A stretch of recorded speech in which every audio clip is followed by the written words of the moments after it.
Hi friends, welcome to மா kitchen. இன்றைக்கி moms magic வச்சு ஒரு ஆப்பிள் பை எப்படி பண்ணுறதுன்னு பார்க்கலாம். ரொம்ப சாஃப்டாக இருக்கும், ரொம்ப டேஸ்டியாகவும் இருக்கும். பண்ணுறதுக்கும் ரொம்ப ரொம்ப ஈஸி. இது பாருங்கள், இப்படி தான் இருக்கும். இது நல்ல டேஸ்ட்டாக இருக்கும், பசங்களுக்கு ரொம்ப பிடிக்குங்க. இப்போ ஒரு பேன் வச்சுருக்கேங்க. இதில் வந்து 2 டீஸ்பூன் பட்டர் ஆட் பண்ணியிருக்கிறேன். பட்டர் மெல்ட் ஆனதையும் 1 கப்பு கட் பண்ணி வச்சுருக்கிற ஆப்பிள் ஆட் பண்ணியிருக்கேங்க. இது நல்லா சாட்டே ஆகட்டும்.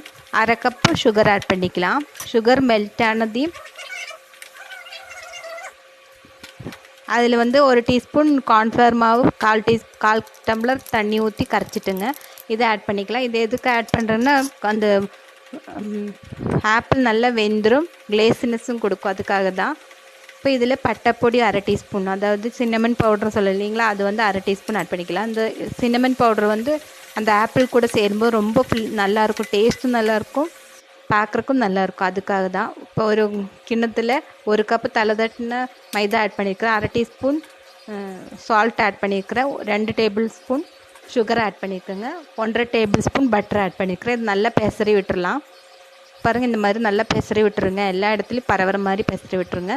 இப்போ இதில் கொஞ்சம் கொஞ்சமாக ஐஸ் வாட்டர் ஊற்றி நல்லா கோதுமை மாவு, அது சப்பாத்தி மாவு பதத்துக்கு பிசைஞ்சு விட்டுடலாம். பாருங்கள், இப்போ நல்லா பிசைஞ்சிட்டேன். கொஞ்சம் கொஞ்சமாக தண்ணி ஊற்றினப்போ ஒட்டுக்கா ஊற்றிடாதீங்க, நம்மளுக்கு கையில் ஒட்டக்கூடாது. அந்த பதத்துக்கு நல்லா பிசைஞ்சு விட்டுருங்க.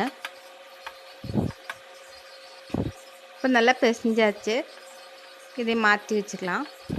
இதில் 2 போர்ஷன் எடுக்க போகிறோம். ஒன்று வந்து கீழ் மேலேயும், இன்னொன்று 2ஆக பண்ணிடலாம். ஒன்று வந்து மேலேயும், ஒன்று வந்து கீழேயும் வர மாதிரி நல்லா திரட்ட போகிறோம். நான் வந்து ஓவன் ப்ரீ ஹீட் பண்ண வச்சுட்டேன். அதில் இப்போ ஒரு மிக்ஸி ஜார் எடுத்து 6 மாம்ஸ் மேஜிக் பிஸ்கட் எடுத்து பவுட்ரு பண்ண போகிறேன். இப்போ மாவு நல்லா திரட்டிட்டு பாருங்கள், நான் திரட்டுறதுல வந்து அந்த பலகையில் வந்து கொஞ்சம் டஸ்ட் பண்ணிவிட்டேன் மாவை. அப்புறம் இது நல்லா சப்பாத்தி மாதிரி திரட்டிடலாம். இப்போ நான் ஒரு கேக் டின்னில் வெண்ணெய் போட்டு க்ரீஸ் பண்ணியிருக்கிறேன். அதே அளவுக்கு இருக்கிற ஒரு மூடி எடுத்துருக்கிறேன். இப்போ அது செட் பண்ணுறக்காக தான், அளவுக்காக கரெக்டாக வர்றதுக்காக தான் அப்படி பண்ணேன். இப்போ இது பத்தாது, ஏன்னா மேலே வரைக்கும் வரணும். அதனால கொஞ்சம் கூட அதே பரப்பி விட்டுட்டேன். இப்போ நம்ம இது டின்னில் செட் பண்ணிடலாம். இந்த மாதிரி செட் பண்ணிக்கோங்க நல்லா. இப்போ இதில் தான் நம்ம ஆப்பிள் ஃபில் பண்ண போகிறோம்.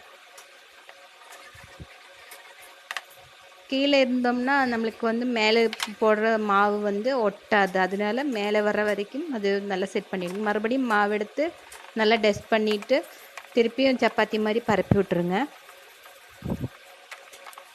நல்லா திரட்டி விட்டுருங்க. இது அதே அளவுக்கு கணத்துக்கு திரட்டிடுங்க. இதில் 1 டீஸ்பூன் பட்டர் ஆட் பண்ணி நல்லா ஸ்ப்ரெட் பண்ணி விட்டுடலாம். இந்த எதுக்குன்னா, அந்த பவுடர் பண்ணி வச்சுருக்க பிஸ்கட்டு ஒட்டுறக்காக தான் அது பண்ணுறோம். நம்ம டஸ்ட் பண்ணிடலாம். அந்த பவுடர் பிஸ்கட்டு மேலால் போட்டு நல்லா பரப்பி விட்டுடலாம்.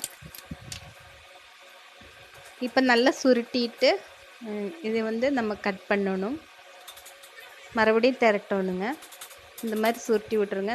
நம்ம இஷ்டம்தான், எந்த டிசைன் வேணாலும் இது கொடுக்கலாம். நான் இப்போ 2 அந்த பக்கம் இந்த பக்கம் போட்டு இந்த மாதிரி திரட்ட போகிறேன். பாருங்கள், இந்த மாதிரி திரட்டியாச்சு. இதுதான் மேலே அப்ளை பண்ண போகிறோம். இது மறுபடியும் கட் பண்ணிவிட்டு நம்ம வந்து கரெக்டாக ஷேப் எடுத்துலாம்.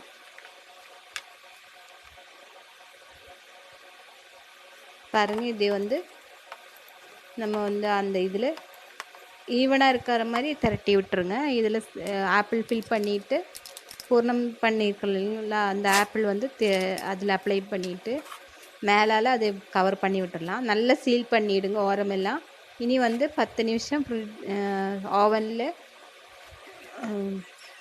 வச்சிடலாம். நம்ம கன்வென்ஷன் மோடில் தான் வைக்க போகிறேன்.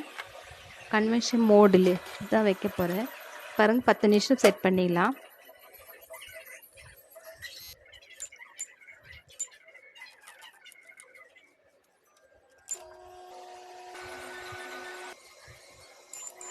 பத்து நிமிஷம் ஆயிடுச்சு. இதை எடுத்து பார்க்கலாம் எப்படி இருக்குன்னு. பாருங்கள், நல்லா வெந்திருக்கு.